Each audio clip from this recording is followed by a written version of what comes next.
All right.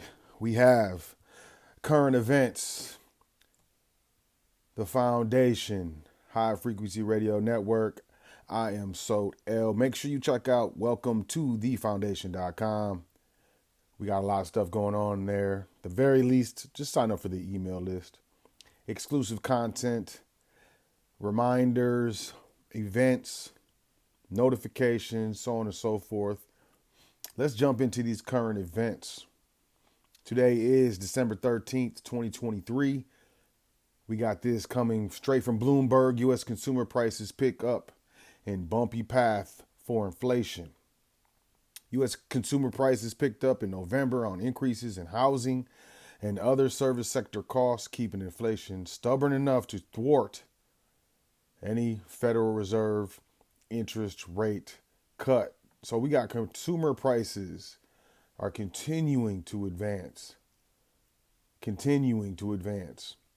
And, we're going to see this. I think this is not going to stop anytime soon. I don't believe that, the Fed really is going to get a handle on it. And we got some more current events to speak more to that. But coming up, CNN Business, U.S. home prices rose in August for the seventh straight month. That's it. Washington, D.C., CNN, U.S. home prices continued to rise in August, hitting a new record high and marking the seventh consecutive month of increases. Even as mortgage rates topped 7% in August, historically low inventory continued to push up the price of a home. So what we got going on is we have what would they say is historically low inventory. People aren't selling their homes. I believe one of the big factors of people not selling their homes has to do with the panorama. We couldn't go to work. People got very, very luxurious in their homes during that time. The work from home really got the infrastructure within their homes to, dial in on their networks to their office networks, do all the work that they need to do. A lot of people started their own businesses, things of that nature. So, that on top of you got income, specifically wages, aren't keeping pace with inflation. We have this historically high interest rate that's popping off right now. And, got a lot of people that are just basically priced out the market. The low inventory, I would say, is true to an extent. It's the lower levels of availability of homes that first-time home buyers can purchase. Moving forward, CNBC, somebody has it wrong on U.S. recession risks as oil, gold, and treasury diverge. A fund manager says markets are confused over the risk of recession hitting the U.S. and somebody got it wrong, according to hedge fund manager David Neuhauser. Falling oil prices and rising gold prices indicate growing recessionary fears, but 10-year treasury yields jumped on Friday amid hopes of a soft landing. So you got this guy saying that, the markets are confused. Someone has it wrong. And this guy is a fund manager. So, he's dealing in the market. And maybe he's talking off of experience, real time, real world experience that he's dealing with. But that's, it's possible. Zero hedge, finally sentiment and positioning levels associated with the top. We are finally getting there. Sentiment and positioning are no longer two reasons not to short. They are not exuberant enough that you must short, but with the decent enough macro trigger, we could easily see a 5% correction. And we have mentioned that downside volatility is very, very cheap. So basically the market is looking like, it's reached the top. You got that being echoed out of Newsweek. Warren Buffett selling $28.7 billion in stock rings alarm bells over the economy. Warren Buffett's firm Berkshire Hathaway sold $28.7 billion of stock in the first 3 quarters of 2023 in a move that some economists have interpreted as ringing alarm bells for the American economy. According to the company's earnings, the Nebraska-based firm of the legendary investor and billionaire known as the Oracle of Omaha sold a net 10.4 billion dollars of stock in the first quarter of the year. In the second quarter, it sold close to 13 billion dollars of shares and bought less than 5 billion. In the third quarter, it sold 5.3 billion worth of stocks. As Buffett is considered one of the greatest investors of all time, as well as one of America's richest men, his moves are closely observed and analyzed. If you got, some of the best investors, you got fund managers, they're showing what's going on. And, as I've been saying, this is just going to continue. We got Reuters.com. Fed flags the end of rate hikes and sees borrowing costs falling in 2024. The Federal Reserve held interest rates steady today and signaled in new economic projections that the historic tightening of U.S. monetary policy engineered over the last 2 years is at its end, and lowering borrowing costs, are coming in 2024. In a new policy statement, U.S. central bank officials took explicit account of the fact that inflation, quote, has eased over the past year, end quote, and said it would watch the economy to see if any additional rate hikes are needed, implying directly that after months of aggressive tightening and a bias towards moving rates higher, they may not need to raise them again. I mean, that they can't. I don't believe they can. I think you're going to see a wave of bank failures. And I'm not just talking small banks, obscure banks, banks you haven't heard of. I'm talking large banks, Chase. I'm talking Wells Fargo. I don't see it happening. But, what do I know, man? I'm just some dude out here. But they did say something that caught my attention is the bank officials took explicit account of the fact that inflation has eased over the past year. I don't know how they're saying that, We got these previous current events saying otherwise. But with that being said, let's just move forward because we have some other things that are happening. You're not seeing this too much in mainstream news. But, you got to dig for it. This is semaphore.com. Nobody wants U.S. Treasury bonds. Once a symbol of America's economic might and accepted as a global coin of the realm, they have fallen badly out of favor with serious consequences for taxpayers, investors, and financial markets. Elementary economic forces, too much supply and not enough demand, have collided to create the worst stretch for U.S. government bonds since the Civil War, man.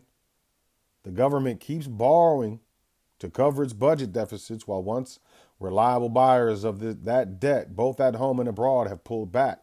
The result? Investors are demanding the steepest yield since 2007.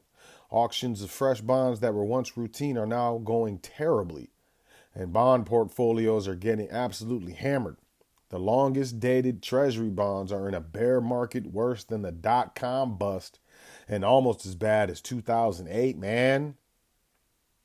This needs to be, we need to pay attention to this. If most people aren't, it's something that we need to be, paying attention to.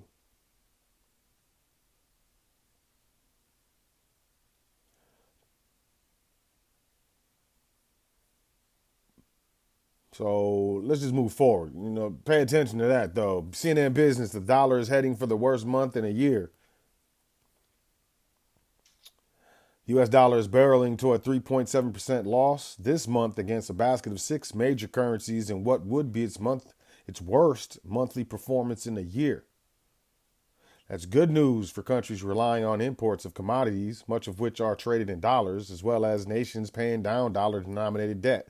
But American businesses and consumers could end up paying more for imported goods. So what's happening is, they're not buying treasuries. You got a lot of countries, they're dropping U.S. treasuries. You got Russia, you got China, you got Saudi Arabia, you got a lot of these different countries. You got Saudi Arabia saying they're They're selling oil outside of dollars. So the petrodollar's um, essentially dead. And that was a hegemony as far as, dollars going strong and going long. And I know for a fact this is going to affect us. Because dollars are no longer in as much demand as they were, let's say 10 years ago. That's a large part of why things cost more here. Essentially, there are more dollars coming back to the US. There are countries that use dollars in their commerce. Go to the stores. There's a lot of countries when I was traveling, especially, in the 2000s. You could pull out dollars and they would accept those things. And that's becoming less and less prevalent. So those dollars that were accepted in other countries and in other jurisdictions that are no longer being accepted, they're now making their way back to the United States. And because there are more dollars chasing the same amount of goods and services, you are going to see an increase in prices. Inflation is the direct correlation, or is directly correlated to a decrease in the purchasing power of a nation's currency. So, you know what to do. Moving forward, we got Economic Times, rice on the cusp of a fresh 15-year high. Rice prices are on track for a 15-year high, threatening to spark more angst in Asia and Africa, where the grain is the staple for billions. Thai white rice, 5% broken, and an Asian benchmark has jumped by $57 over the past 2 weeks to $640 a ton, following a period of relative calm, putting prices just short of the highest level since October 2008. That milestone was reached in early August in the wake of sweeping export curbs from a top shipper in India.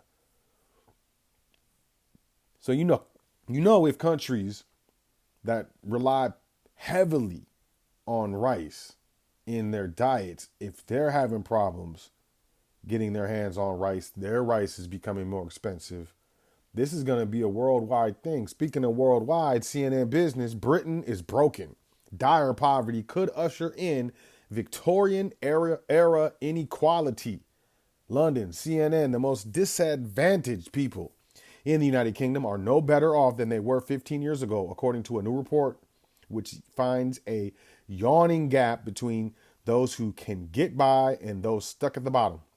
The grim conclusion about inequality in one of the world's richest economies comes from the Center for Social Justice, an independent think tank whose earlier work led to reform of Britain's welfare system and the introduction of universal credit, a monthly government payment for people on low incomes. The 300-page report published Sunday is the latest evidence of how the UK's economic stagnation has made it much harder to tackle poverty, with the cost of living crisis exacerbating the hardship experienced by the least well-off in society. Quote, "We have uncovered a nation of two halves. The general public, for the most part, can get by, and then there is this cohort of people whose lives are marked by family breakdown, physical and mental ill health, who live in crime-ridden communities and experience multiple barriers to work," end quote. This is Sophia Warringer, Deputy Policy Director at the Center for Social Justice. She said this on Monday at an event launching the report. The think tank warns that the UK risks, quote, sliding back into the two nations of the Victorian area, marked by a widening gulf between mainstream society and a poverty-stricken underclass, end quote. Sound familiar? Because I'm telling you, that's, it's going down. Reuters.com, OPEC Plus agrees to deepen voluntary oil output cuts. OPEC Plus oil producers agreed to voluntarily output cuts totaling about 2.2 million barrels per day for early next year, led by Saudi Arabia rolling out its voluntary cut. Saudi Arabia, Russia, and other members of OPEC Plus, who pump more than 40% of the world's oil, met online on Thursday to discuss supply policy. Quote, the market reaction implies disbelief in the full efficacy of the cuts, end quote, JP Morgan analyst Christian Malik said, who went on to say, quote, however, setting a new framework for each member to deliver on its cuts reflects the degree of trust and cohesion among the members. Case in point, the fact Brazil is joining is testament to the strength in numbers for OPEC plus, end quote. The group discussed 2024 output amid forecast. The market faces a potential surplus, and as a 1 million barrel per day cut by Saudi Arabia was set to end next month.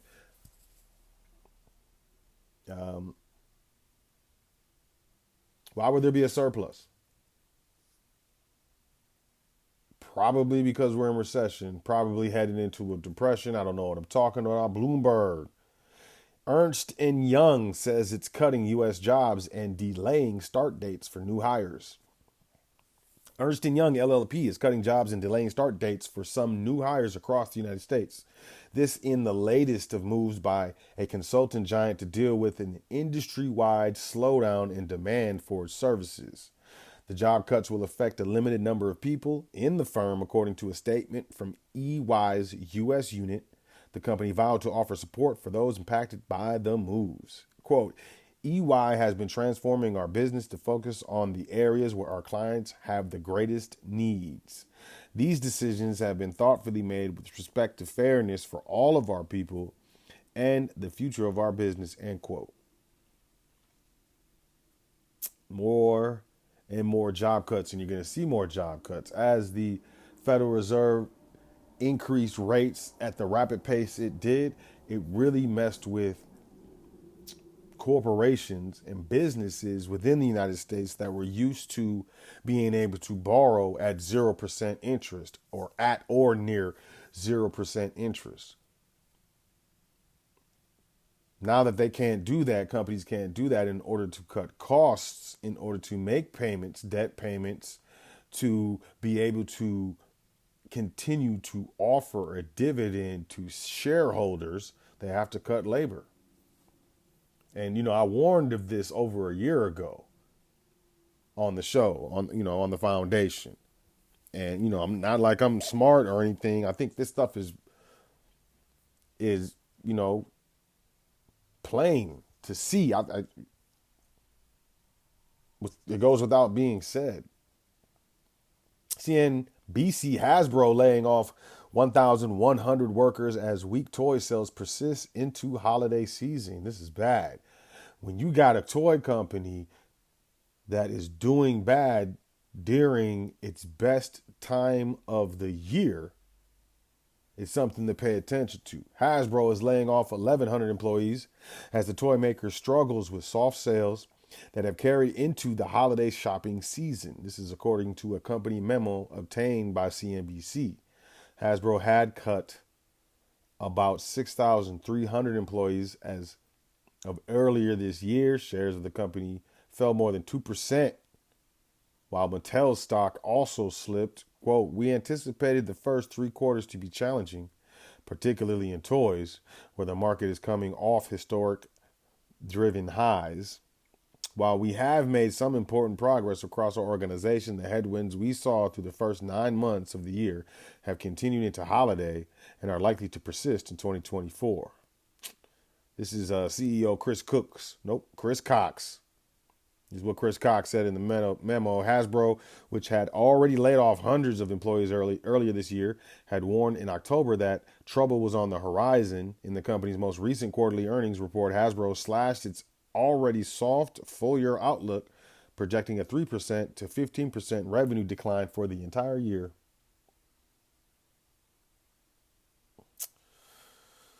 Not looking good. Stock market is loving the fact that the Fed paused on these rates, but we're not going to see the effects of this for at least, I would say, 12 months.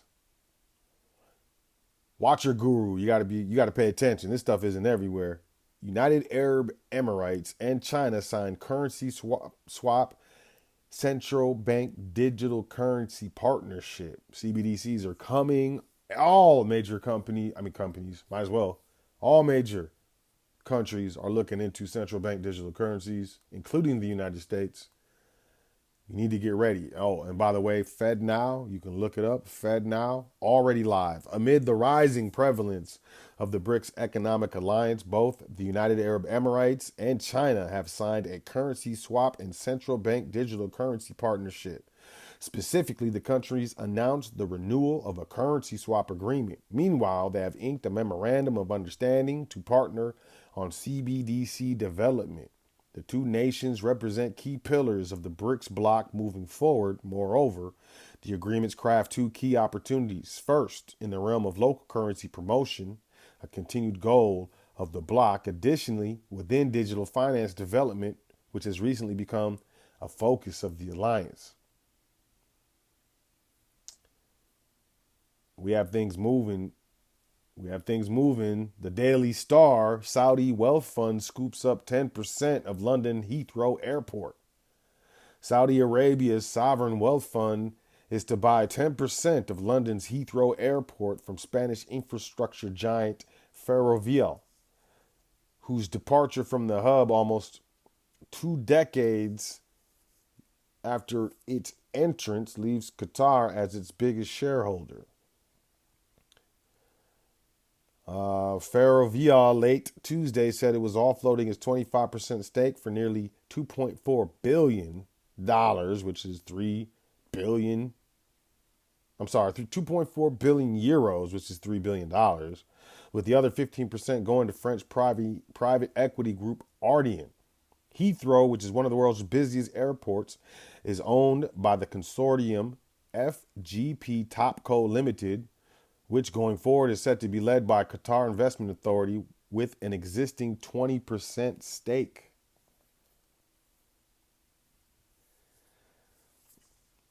The wealth power and wealth seems to be moving from the west to the east.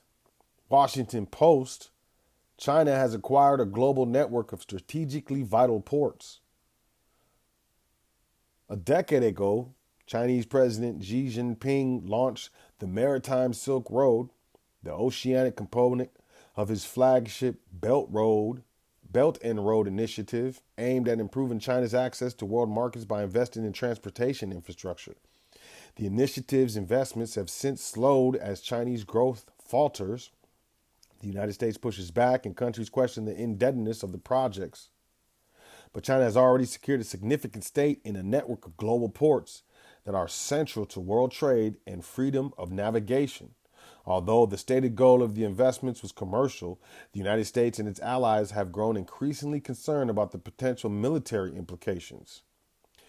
Xi has frequently talked of his ambition to turn China into a maritime superpower.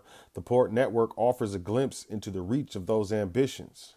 Basically, these fools got ports from Europe all the way down from North Africa, and then they're over here in East Africa, and then they're up in Asia. Man, they got it. The Pacific, the North Pacific, the Indian Ocean, and the Mediterranean. They got a lot. And these countries are paying attention. I think you should too. Moving forward, what is this?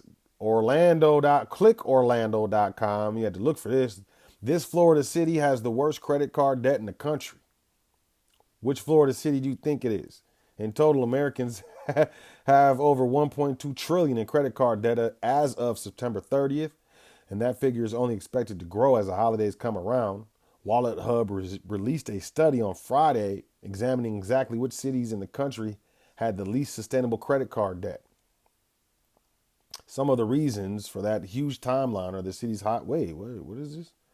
Of all the cities on the list, Miami ranked number one with an estimated payoff time of nearly 111 months, over 9 years on average. Some of the reasons for the huge timeline are the city's high median credit card debt and relatively low median earnings for workers. While Miami is known for its decadent nightlife and its popular spring break destinations, its residents should probably cut out any excesses in an effort to budget more money toward credit card payments, the study reads.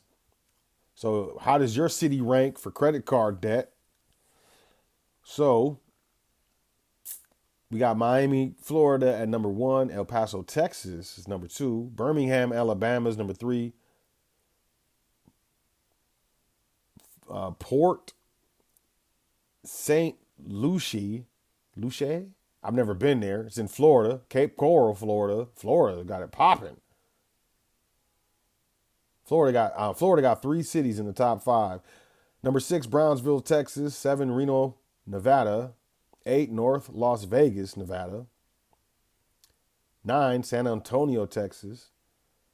10, Tallahassee, Florida. 11, Dallas, Texas. 12, Hialeah, Florida. Knoxville, Tennessee at 13. New Orleans, Louisiana at 14. Gulfport, Mississippi at 15. Springfield, Missouri, 16. Nashville, Tennessee, 17. Corpus Christi, Texas, 18. And we got 19, Pembroke Pines, Florida, and Ontario, Canada. Wow, 1, 2, 3, 4, 5, 6. Florida, y'all got 6 cities in the top 20. Y'all need to pay off your credit card debt. Moving forward, rate cut pivots are essential for debt-strapped companies in 2024. This is investing.com. Quiver Quantitative. 2024 marks a pivotal year for global economies and financial markets as central banks, including the Federal Reserve and the European Central Bank, gear up for a potential shift in their monetary policies. After a prolonged phase of aggressive interest rate hikes, the most intense in 4 decades, these key financial institutions are now contemplating a pivot towards reducing borrowing costs. This strategic shift is critical for businesses and governments grappling with shrinking debt maturities and escalating financial pressures. The central question is whether the easing of inflation rates will permit a timely pivot, softening the blow from previous policy tightening and averting a severe economic downturn. Investor optimism, buoyed by recent data indicating a slowdown in consumer price increases, suggests a possible easing of monetary policies. However, a delay in this policy shift could exacerbate the financial strain on companies and households, particularly those with expiring low-rate loans and bonds, which would need refinancing at higher costs. The urgency of this change is underscored by the depressed business optimism in the U.S. and economic contractions in multiple European regions. The longer high borrowing costs persist, the greater the risk for companies, especially those with large debt obligations maturing in the coming years. The U.S. is bracing for a doubling of maturing corporate debt, reaching approximately $1 trillion by 2025, with a similar trend in the Eurozone. Businesses that secured loans before 2022 are now facing higher refinancing rates, an effect of the past actions of central banks like the Federal Reserve. The financial tightening is a key factor in the predicted economic slowdown of 2024. The predicament is particularly acute for companies with lower credit ratings, as their debt maturities have significantly shortened during the rate hike cycle. This scenario places immense pressure on these companies to secure funding early and mitigate the risk of credit rate downgrades. The anticipated central bank rate cuts and improved funding conditions in the next year could offer some relief, with markets potentially welcoming the influx of new debt issuance. However, the overall financial landscape remains delicate, with central banks balancing the need for policy easing against the risks of reigniting inflationary pressures. What you mean reigniting? Inflation is not gone anywhere. Ask anyone who's gone to the grocery store lately. Ask anyone who's gone to the gas pump lately. Ask anyone who's looked at purchasing a used car or a new car lately. Ask anyone who's attempted to purchase a house or rent a place, rent a home, rent an apartment, rent a room, and tell me that inflation has ever been put out, let alone hasn't been reignited.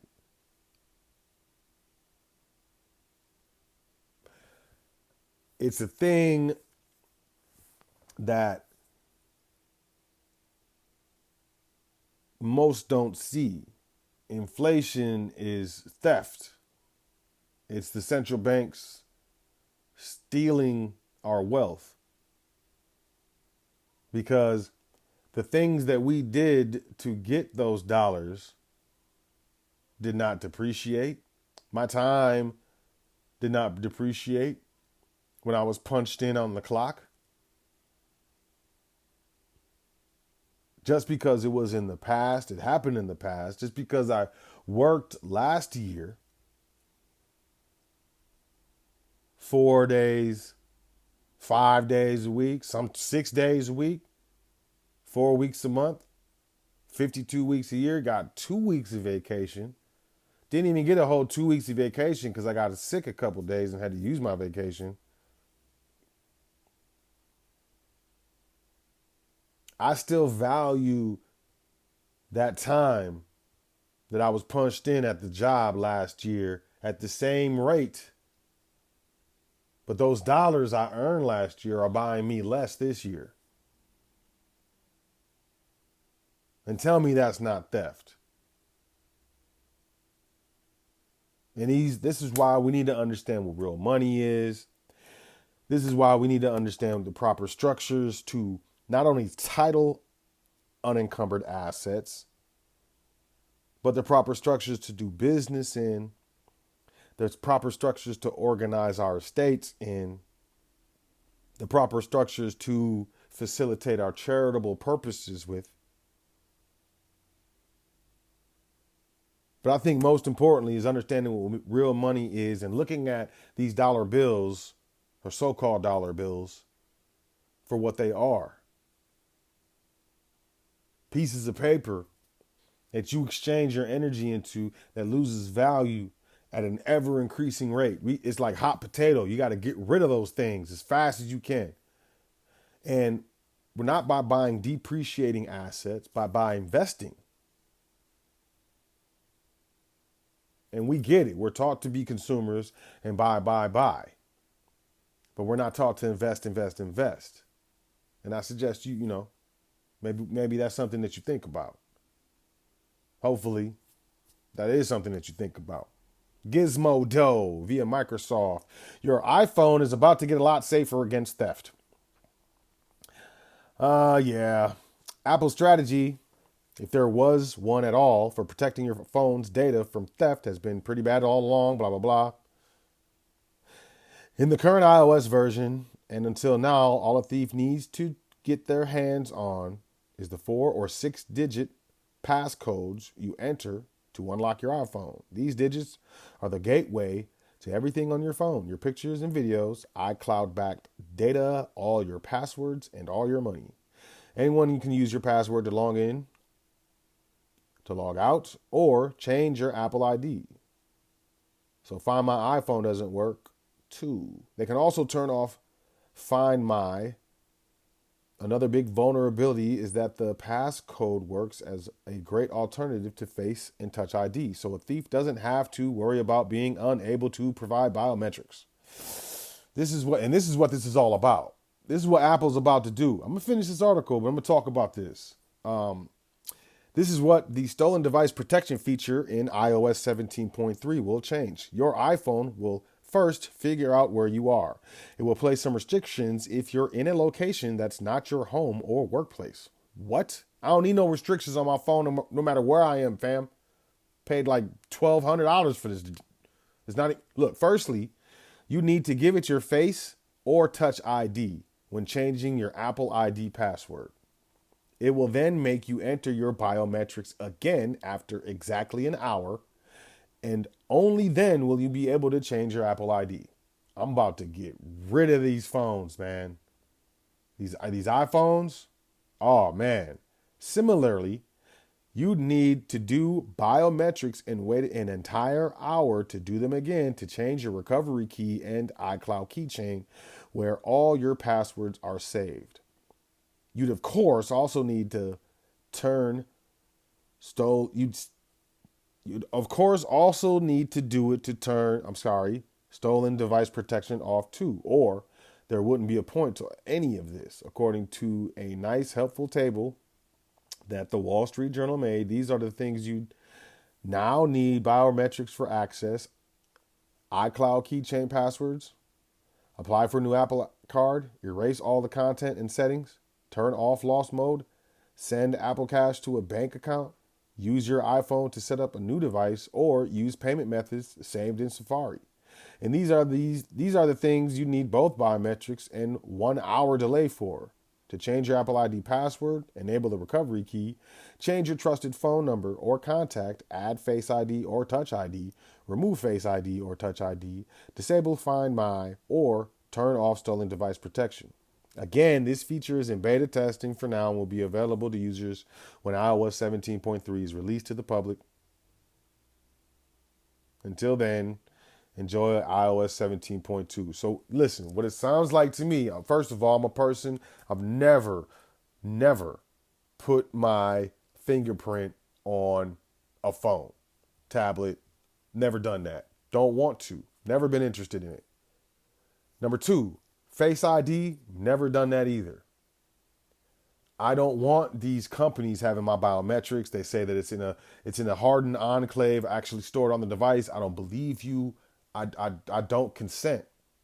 So what this sounds like to me is, in order to basically use your phone, to set up your phone, to sell your phone, to get all of the information off of my phone, to make a payment on my phone, change my password, so on and so forth, the phone is going to require biometrics. It's going to require my fingerprint, or it's going to require my Face ID. Not doing it. Not doing it. I suggest y'all look into Graphene OS. This stuff is getting really bad. I am actively moving away from Apple. And I'm actively moving away from Google, Android, all of it. Not doing it anymore. And the privacy strategies that I've been using over the years are becoming obsolete. If you don't know, I've been heavy into privacy, especially digital privacy, since, I don't know, the 90s, because of the things that I had friends, the things that I saw my friends doing.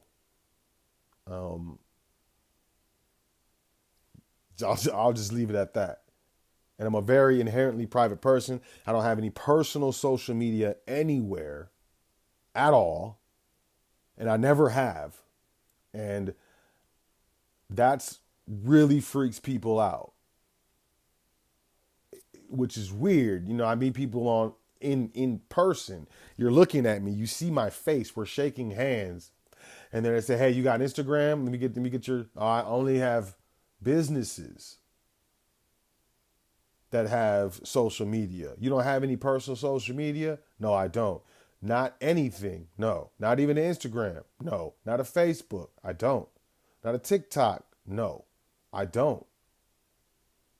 In this day and age, that's weird to most people. It's weird.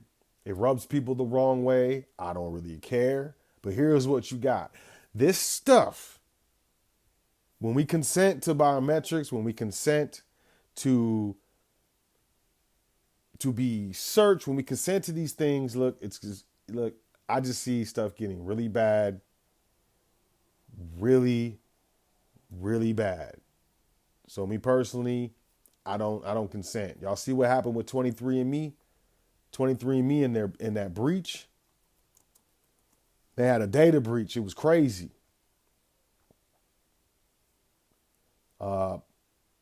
It leaked ancestry information of nearly 7 million users.